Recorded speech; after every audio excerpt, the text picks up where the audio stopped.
Roman Reigns is inarguably the biggest name in WWE. Even as a part-timer, he's still one of the money makers in the company right now. Whenever he makes an appearance on live TV, people get up on their feet and acknowledge him. Sadly, Roman's days with WWE might be numbered, as the word on the street is that he's getting ready to possibly make the leap into Hollywood films and television and pursue acting and leave pro wrestling behind for good. When speaking to Vanity Fair earlier this year, Roman revealed that once his current deal with WWE expires on or around WrestleMania 42 in 2026, he's probably going to call it quits in a year or two after that, at most. So that puts the tribal chief on a loose retirement tour, if he sticks to it, around 2028, which will end up nearly a 2-decade career just with WWE. But that could also happen sooner than expected, as WWE is allegedly going to, maybe tighten things with Roman's expenses in terms of what they pay him and what they get from him as a part-timer. So right now, WWE has a big problem with Roman Reigns. As we mentioned earlier, Roman has become a part-time superstar in the last 5 years. We get that. It's a very serious health thing he has with leukemia. Maybe he can't go the way he would want, the hectic schedule of performing and traveling, but he's still putting on big matches when he is there. Only those close to him know the details of how serious he deals with leukemia, post-treatment, and all those different things. He's living with it. He is certainly in remission, the last time we heard, and we also mentioned that he still gets massive cheers from the crowd. He's still an active merchandise seller. But obviously, this adjusted schedule means adjustments for WWE. Roman Reigns stated in an interview with Sports Illustrated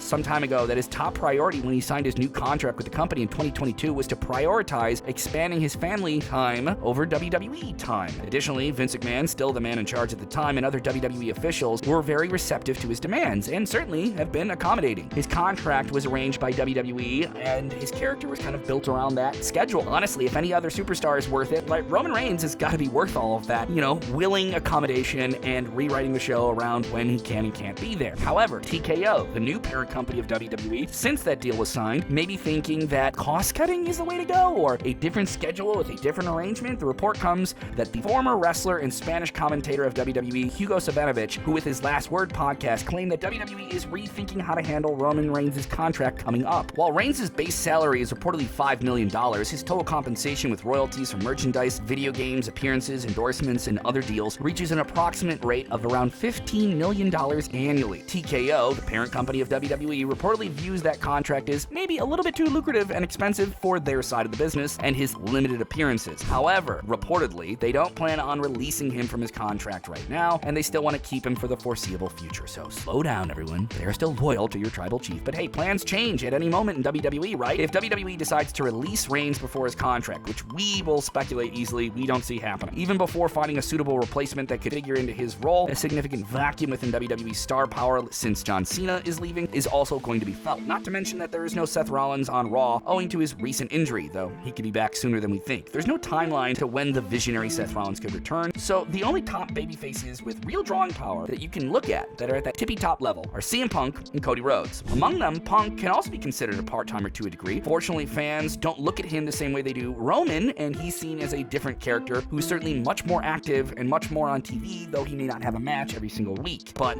being more of a part-timer just means you're still part-time in the overall perspective of things. So why precisely is Roman Reigns' part-time schedule problematic now that he is no longer the undisputed WWE champion? The answer is not so much about Roman Reigns' schedule as about how he does with his part-time schedule and the situations in which he occasionally returns and revives fan interest because people just want to see Roman. It's how his booking is being handled. It has more to do with the fact that he is getting placed in these very important storylines, but maybe just not being there every week is going to cut it for the storyline overall with the part-time schedule. Sometimes that's an issue. When you took 4 months off after losing the WWE Championship to Cody Rhodes at WrestleMania 40 in a fantastic match, one of the best WrestleMania matches of all time, it was well earned, it made sense, it was the end of his historic title reign, and we got why he wasn't going to be there. But the lack of frequencies by seeing Roman in the ring in 2025 can be a bit frustrating, even for a Roman Reigns fan. Everyone now knows that whenever Roman appears, he's only going to be around for a little bit, maybe 2 to 3 months, even with a sporadic schedule within that time frame. While on TV, he's still, cutting these 5-minute promos and spearing everyone, and in rare cases, having full-on matches and dealing with the bad guys like Braun Breaker and Bronson Reed. We also witnessed how Reigns' former wide wise man Paul Heyman betrayed him at WrestleMania 41. That's a storyline that hasn't been tied up yet, and it'll be addressed in the time to come here with Roman Reigns. Roman's limited appearances on WWE television make it difficult to build long-term feuds and narratives around him without them just feeling stretched out and maybe a little bit too long, forcing WWE to adjust plans maybe on the fly. We don't know for sure, but once again, speculation. This can lead to rush storylines or narratives in condensed few weeks. Sometimes they simply just don't have enough time with Roman to do a drawn-out storyline. So are they going to be having to rush a storyline to do the big payoff that doesn't have the time to build to it, and you have 50-50 booking that may become repetitive? A large section of the fans unfortunately find it to be maybe a bit boring, and also there could be some people bored with Roman Reigns. That's a possibility you guys have to factor in here. Not saying that's the majority opinion. So why put him in such an important position when he's not going to be there to follow up on any of it right away, or at least let us know that there's going to be a follow-up right away? It's kind of hard. It's on and off with Roman, which makes him,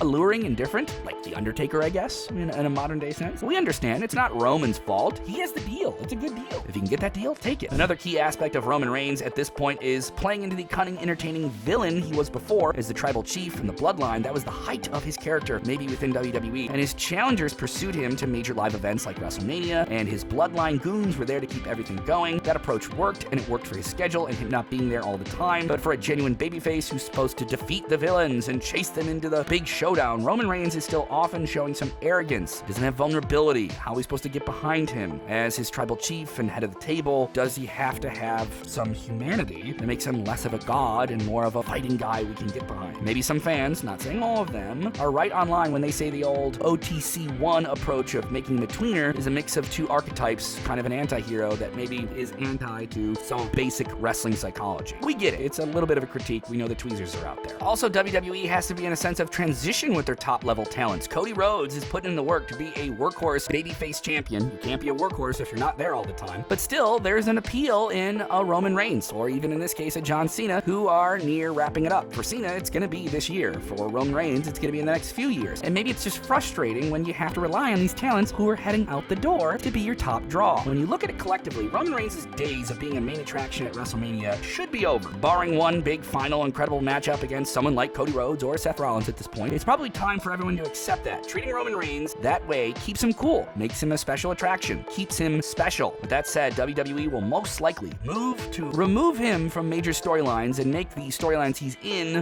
maybe just WrestleMania specific. The reality is that after all these years of being a guy at the top of the mountain beneath Roman Reigns has enough talent underneath it to develop the next Roman Reigns. It doesn't mean he's replaceable, it just means that things have shifted in WWE, and his part-time deal is problematic for the long term. Keep going back to that. Should WWE stop over-relying on Roman Reigns? Let us know what you think in the comments below.